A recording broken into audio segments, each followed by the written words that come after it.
English tutorial চ্যানেলে সকলকে স্বাগত জানাই। আজকের ভিডিওতে আমি কিছু পাওয়ারফুল ফিগার অফ স্পিচ নিয়ে ডিসকাস করব। ফিগার অফ স্পিচ মানে হচ্ছে অলংকার। অলংকার যেমন মানুষের সৌন্দর্য বাড়ায়, তেমনি ফিগার অফ স্পিচগুলিও বাক্যের সৌন্দর্য বৃদ্ধি করে। ফিগার অফ স্পিচের ওপর আমি এর আগে দুটো ভিডিও দিয়েছি। যদি কেউ ভিডিওগুলো মিস করে থাকো তাহলে ডেসক্রিপশন বক্সে দেওয়া লিঙ্ক থেকে দেখে নিতে পারো। আজকের ক্লাসে যেসব ফিগার অফ স্পিচগুলো ডিসকাস করব সেগুলো হলো কিয়াসমাস, প্যারাডক্স, অক্সিমোরন, অ্যানাফোরা, সিনেকডকি, মেটোনিমি, অনোম্যাটোপিয়া আর অ্যালুশন। প্রথম ফিগার অফ স্পিচ আমরা দেখব কিয়াসমাস বা কায়াসমাস। যখন কোনো বাক্যে শব্দ বা ভাবকে প্রথমে এক ক্রমে এবং পরে উল্টো ক্রমে সাজানো হয় তখন তাকে কিয়াসমাস বলে, অর্থাৎ A B B A pattern follow করে। তার মানে কিয়াসমাস এমন ফিগার অফ স্পিচ যার দুটো অংশ থাকে। প্রথম অংশের আইডিয়াটা যে গ্রামাটিক্যাল অর্ডারে থাকে, দ্বিতীয় অংশের আইডিয়াটা তার রিভার্স অর্ডারে থাকে। এক্সাম্পল দিয়ে বিষয়টা বুঝিয়ে দিচ্ছি। প্রথম বাক্য দেখো, never let a fool kiss you or a kiss fool you. এর বাংলা অর্থ কি? কখনো কোনো বোকাকে তোমাকে চুমু খেতে দিও না, আর কোনো চুমুকে তোমাকে বোকা বানাতে দিও না।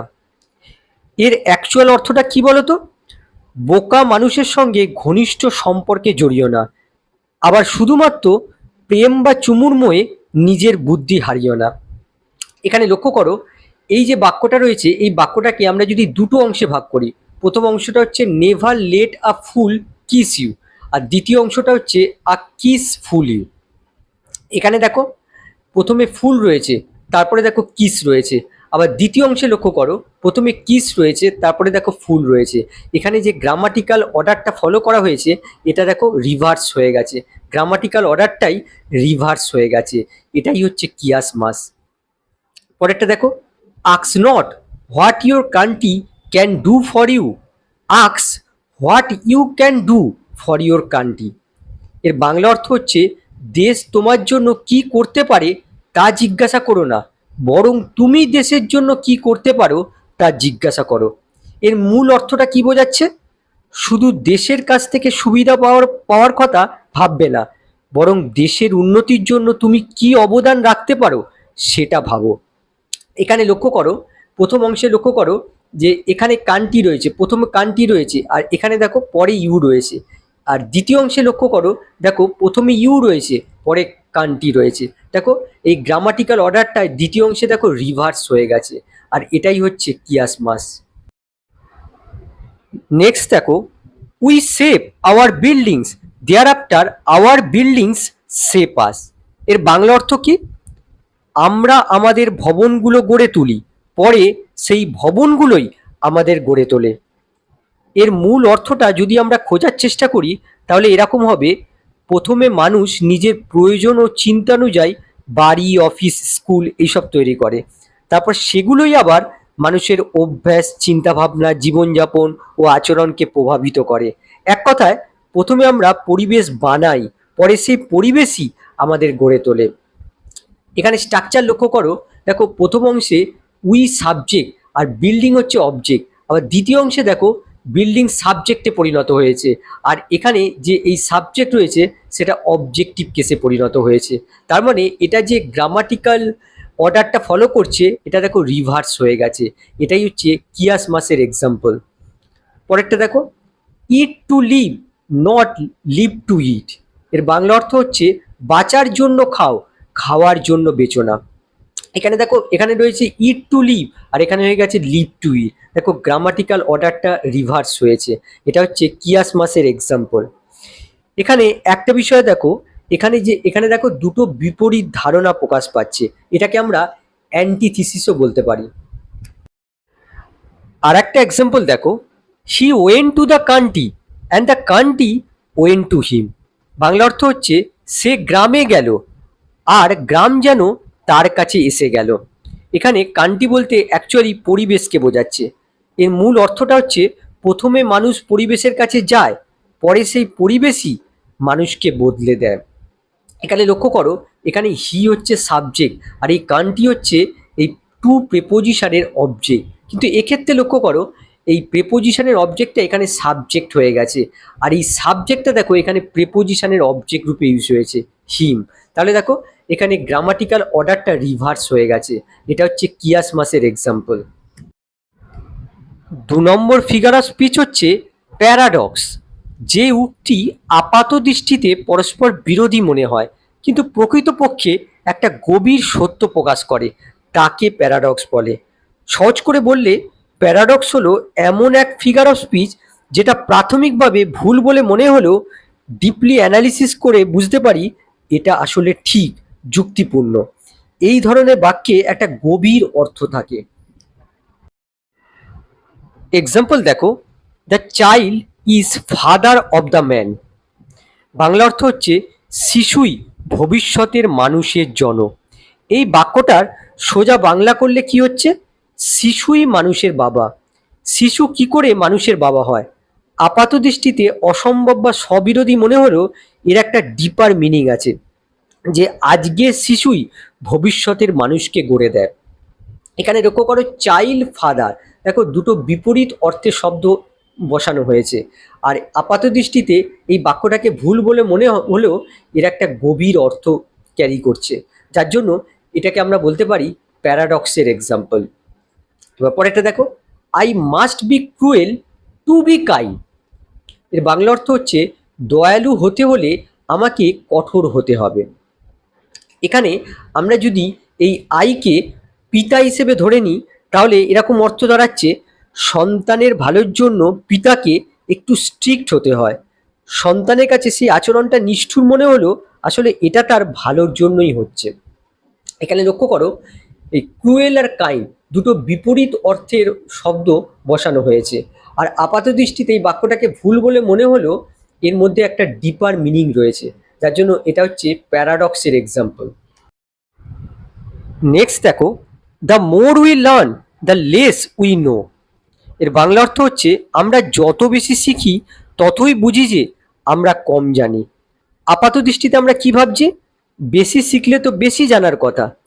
এর ডিপার মিনিংটা হচ্ছে যত বেশি আমরা নতুন নতুন বিষয় শিখি ততই বুঝতে পারি যে জানার জগৎ কত বিশাল। এখনো অনেক কিছুই অজানা রয়ে গেছে, আমরা আসলে খুবই কম জানি। এখানে লক্ষ্য করো the more are the less, দেখো দুটো বিপরীত অর্থের ফ্রেজ বসানো হয়েছে, আর আপাত দৃষ্টিতে এই বাক্যটাকে ভুল বলে মনে হলেও এর মধ্যে একটা ডিপার মিনিং রয়েছে, যার জন্য এটা হচ্ছে প্যারাডক্সের এক্সাম্পল। পরেরটা দেখো, to save money spend money. Bangla অর্থ হচ্ছে টাকা বাঁচাতে টাকা খরচ করতে হয়।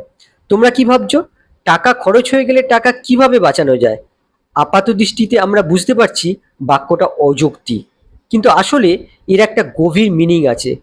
কোনো একটা ভালো মানের জিনিস কিনতে গেলে প্রথমে একটু বেশি টাকা খরচ করলেও ভবিষ্যতে আরও বেশি টাকা সাশ্রয় হয়, কারণ সেই জিনিসটা দীর্ঘদিন টেকে। এখানে লক্ষ্য করো, এখানে রয়েছে সেভ আর এখানে রয়েছে স্পেন।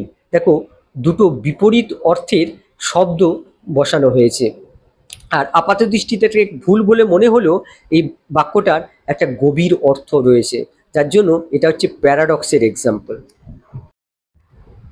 আর একটা বাক্য দেখো, this is the beginning of the end. এটাই শেষের শুরু। ইংরেজিতে একটা কথা শুনতে পাবে, birth is the beginning of the end. জন্মই মৃত্যুর পথে যাত্রা শুরু। জন্ম থেকেই মানুষ আস্তে আস্তে মৃত্যুর দিকে এগোয়। আমাদের প্রত্যেকটা জন্মদিনই মৃত্যুর দিকে এগিয়ে নিয়ে যায়।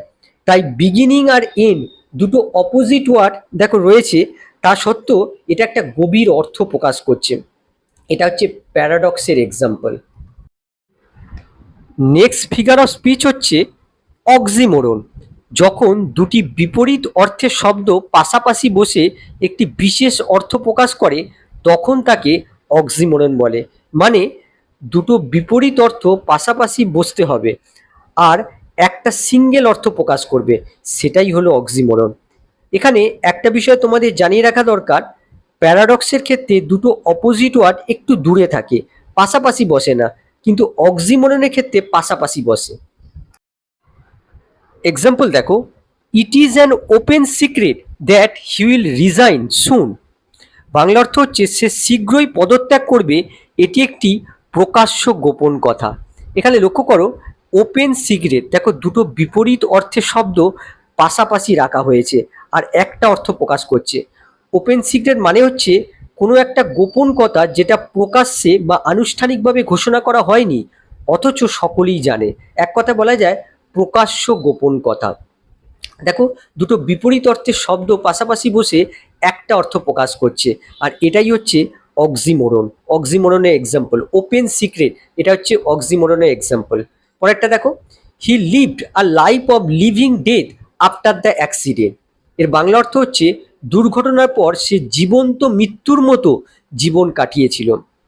এখানে দেখো লিভিং ডেথ, লিভিং মানে হচ্ছে জীবিত আর ডেথ মানে হচ্ছে মৃত্যু, দুটো বিপরীত অর্থের শব্দ পাশাপাশি রাখা হয়েছে। এখানে অ্যাকচুয়ালি কি বোঝাচ্ছে, দুর্ঘটনার পর সে এমন জীবন কাটিয়েছিল যা জীবিত থেকেও মৃত্যুর মতোই ছিল। তাহলে দেখো লিভিং ডেথ এটা হচ্ছে অক্সিমোরনের এক্সাম্পল। নেক্সট দেখো, the movie had a bitter sweet ending.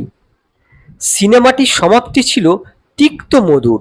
এখানে দেখো এই বিটার মানে হচ্ছে তিক্ত আর সুইট মানে হচ্ছে মিষ্টি, দুটো বিপরীত অর্থের শব্দ পাশাপাশি রাখা হয়েছে, এটাই হচ্ছে অক্সিমোরন।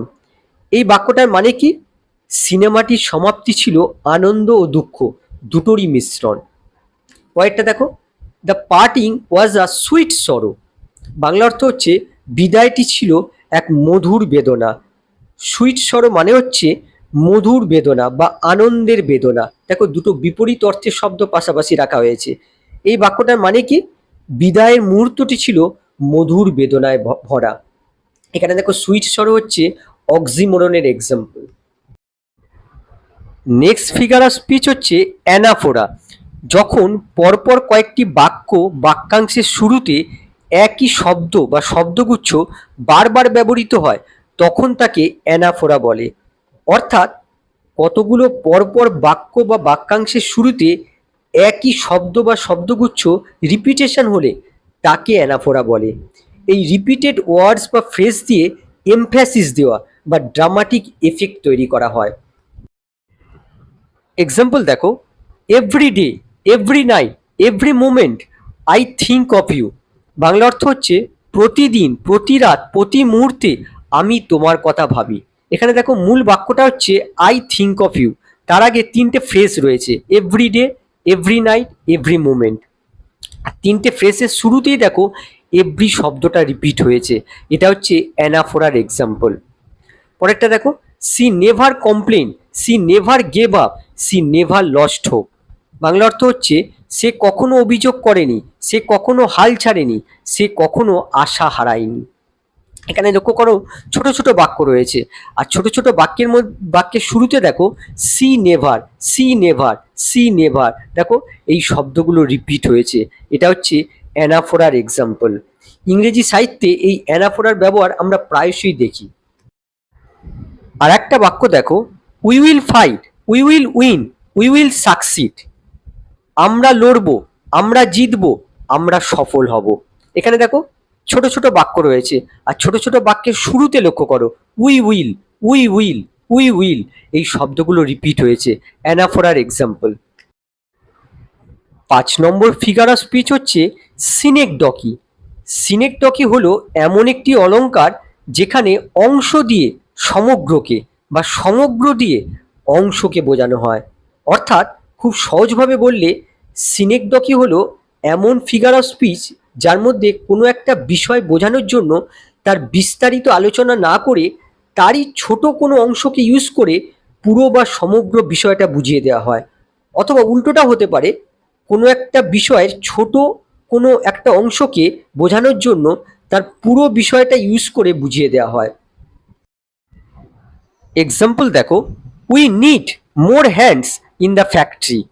বাংলা অর্থ হচ্ছে কারখানায় আমাদের আরও শ্রমিক দরকার।